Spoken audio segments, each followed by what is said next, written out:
कर्म और धर्म, इन दोनों में श्रेष्ठ कौन है? आपने कह दिया कर्म, आपने कह दिया धर्म। कहने से कुछ नहीं होता, हर चीज को सिद्ध करना होता, प्रूफ करना। आइए मैं सिद्ध करके बताऊं कि कर्म और धर्म में क्या अंतर है और दोनों में श्रेष्ठ क्या है। आपके कहने से नहीं होगा, आपको सिद्ध करके बताना होगा। तो सुनिए, फिर आप भी बताइए। कर्म और धर्म में, दोनों में कौन श्रेष्ठ है? सो मैं आपको बताऊं, धर्म श्रेष्ठ है।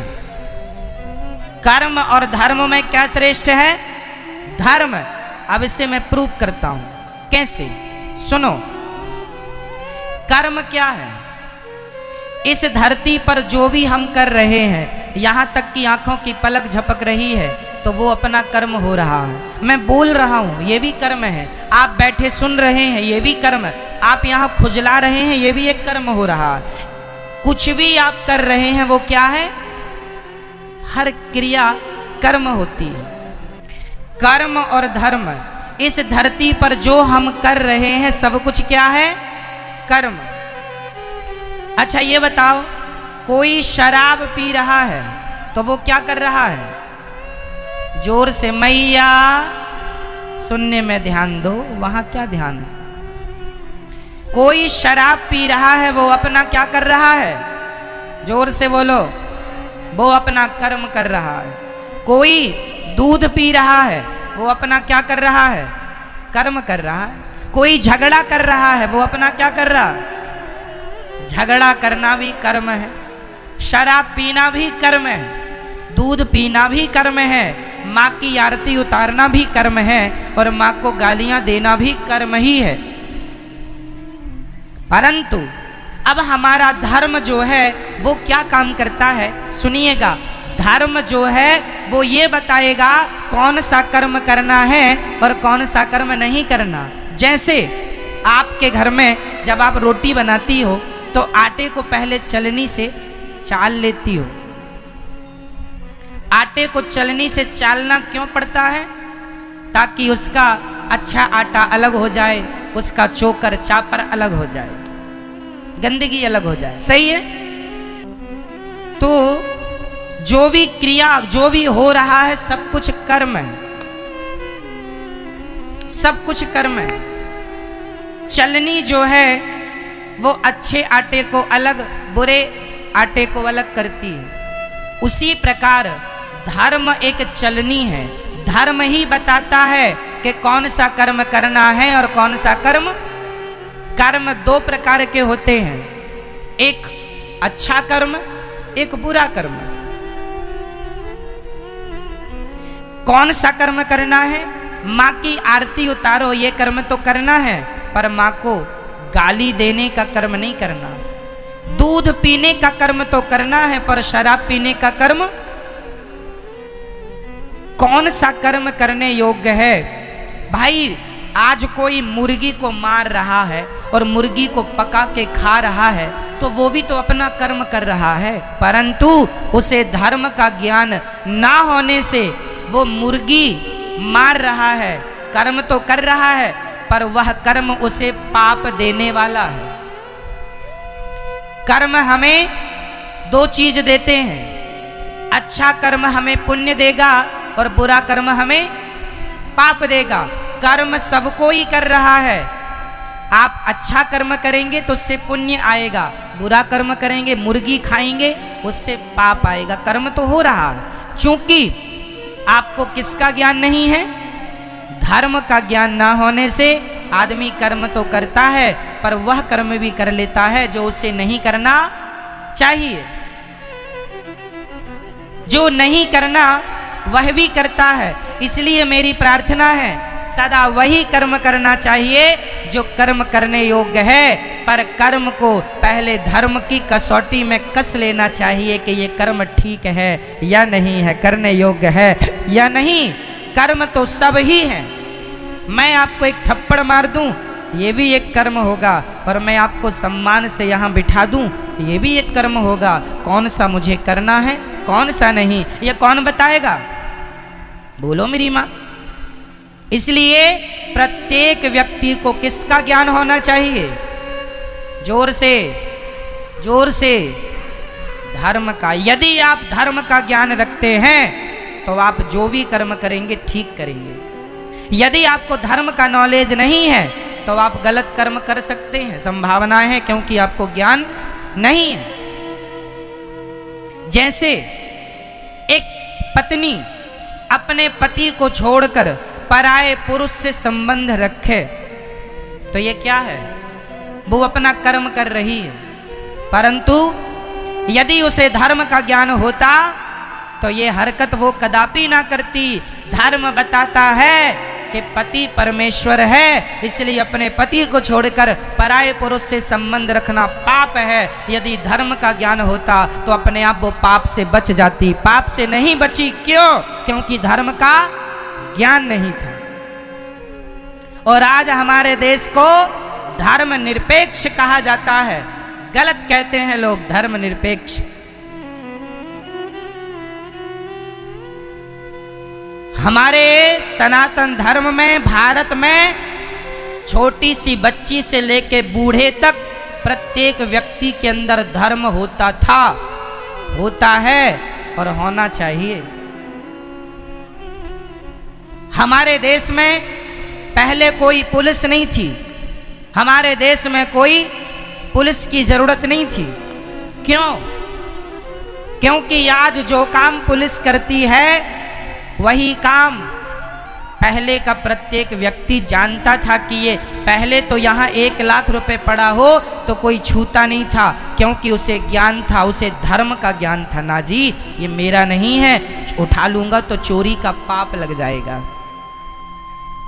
पहले लोग 1 लाख रुपए क्या 10 करोड़ रुपए भी देखते नहीं थे।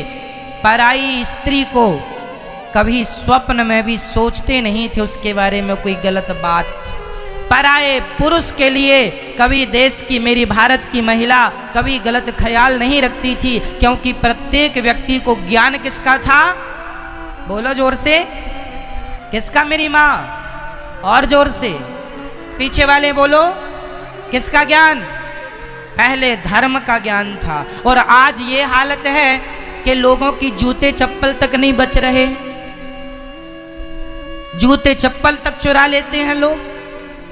इसका मतलब है कि आज का इंसान धर्महीन हो चुका है, धर्म से खाली है, उसे ज्ञान नहीं है। वो तो केवल पेट भरने में लगा है। जैसे मिल जाए महाराज मर्डर कर लो, मर्डर करवा लो, मरवा दो, जो होए बस वैसा वो अपना पेट भरने में लगा। मार डाल करके, लूट करके, चोरी करके, वो डाका डाल के, कैसे भी वो अपना पेट भरने में लगा है। तो तुम इंसान हो कि क्या हो?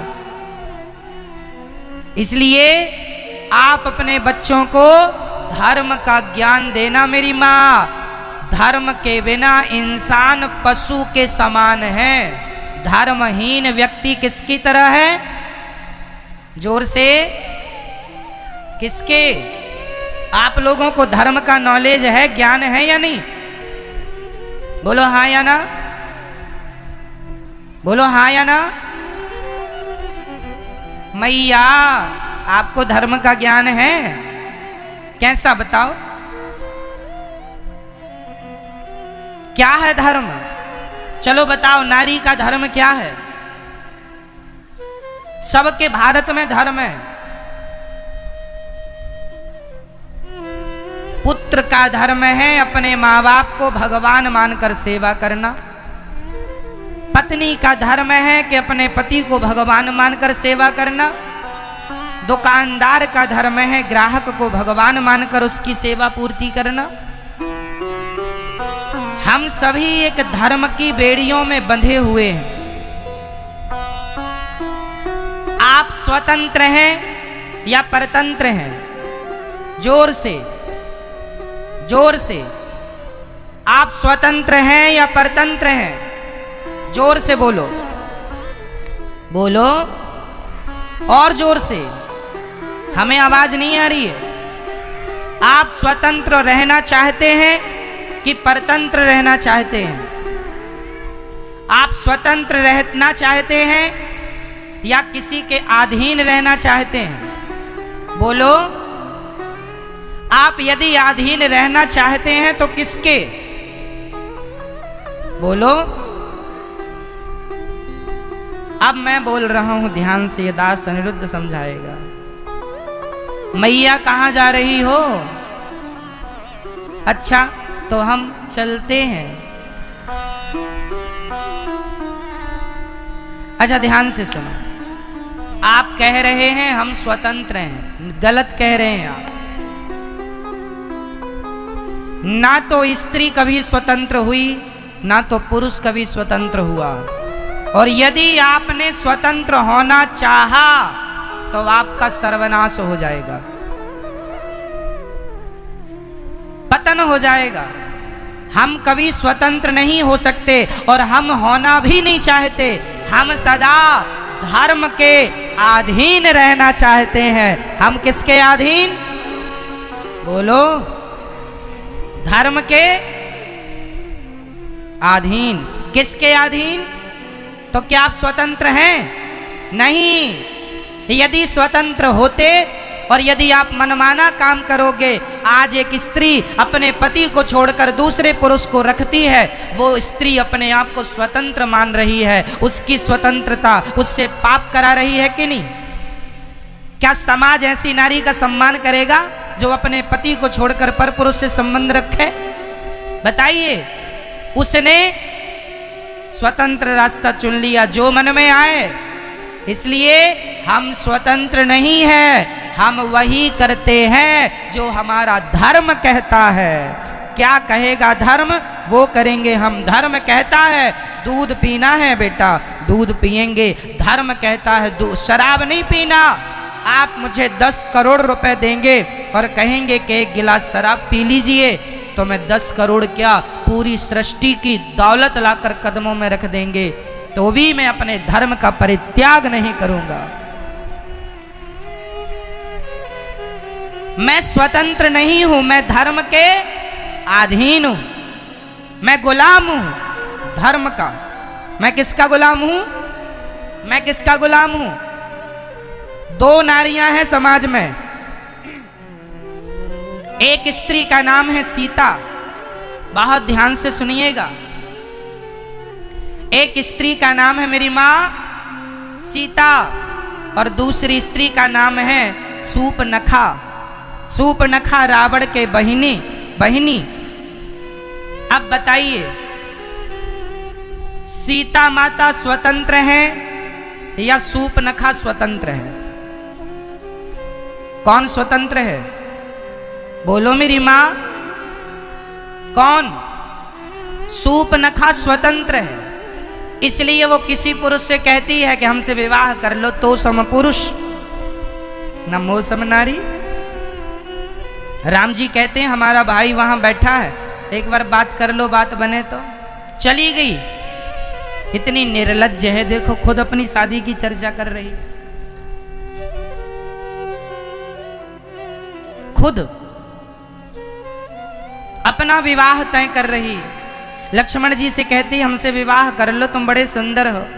वैसे तो तुम्हारे भैया बड़े सुंदर हैं, पर वो नहीं मिल रहे हैं, तुम ही मिल जाओ। वो कहती है कि हम भी कम सुंदर हैं क्या? राम जी ने पूछा तुम्हारी शादी हो गई? कहती नहीं हुई, जबकि सूपनखा की शादी हो चुकी थी। सूपनखा के पति का नाम है विद्युत जिह्वा। सूपनखा के पति का नाम क्या है? विद्युत जिह्वा। इसे रावण ने मार डाला है। रावण ने मार दिया अपने जीजा को। और सूपनखा कहती है मैं कुंवारी हूं।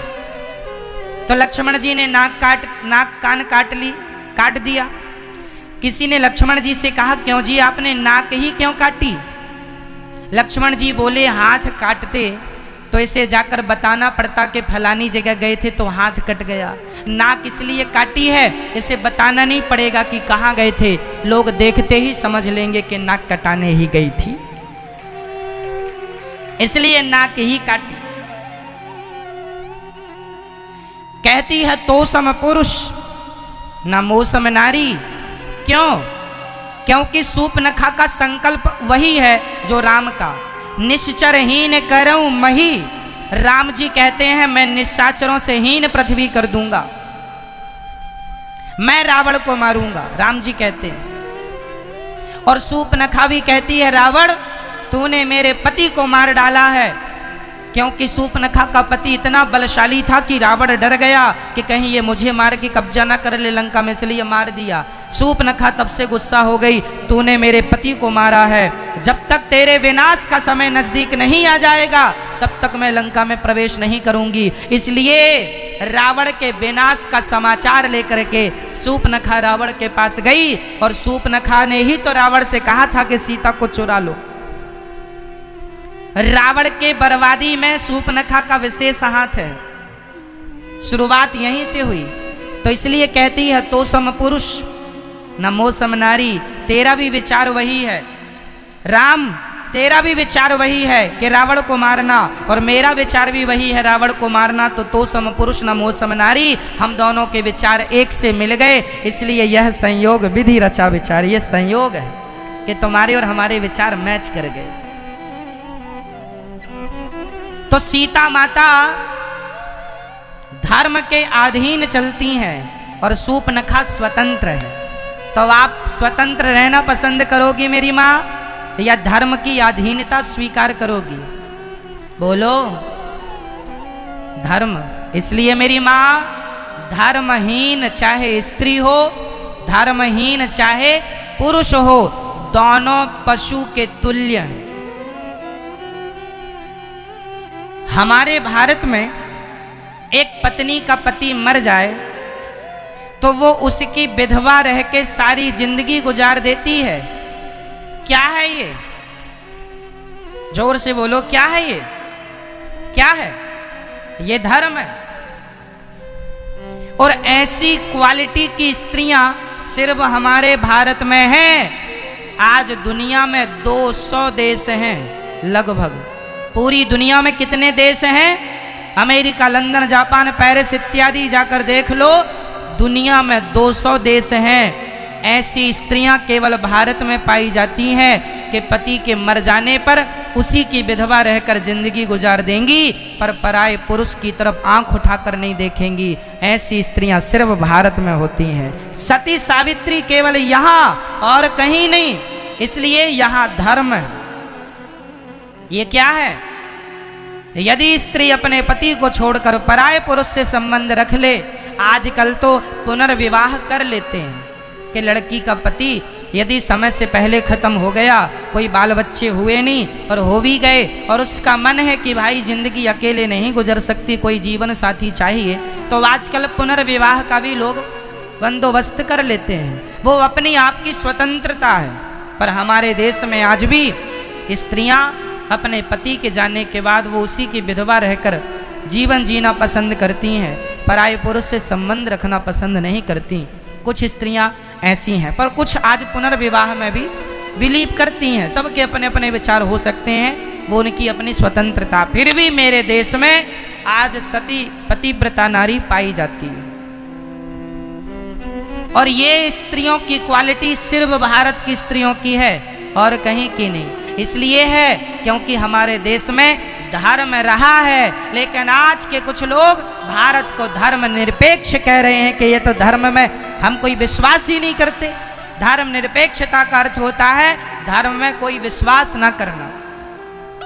और सोचिए, इस धर्म निरपेक्षता के कारण हमारे स्कूलों में पहले पढ़ाया जाता था गा गणेश का। सुनो जरा, पहले हम लोगों को क्या पढ़ाया गया? गा गणेश का। आज पढ़ाया जाता है गा गधे का। कोई गणेश बनना नहीं चाहता।